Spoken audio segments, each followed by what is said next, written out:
சந்நிதியில் நுழைந்தால் தேகம் சிலு சிலிர்க்கும் அழுத விழி நீரை தாயின் விரல் துடைக்கும் அம்மா திரிசூலினி நீயே ஜெகத்காரணி இங்கு நீ இன்றி நான் இல்லை தாயே எல்லாம் வல்ல தாயே எங்கும் நிறைந்தாயே எல்லாம் வல்ல தாயே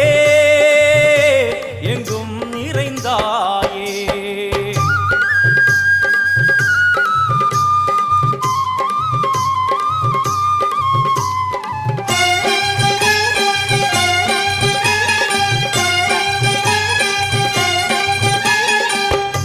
சூலம் என்னும் வடிவம் மும்மூர்த்திகள் தரிசனம் உரளும்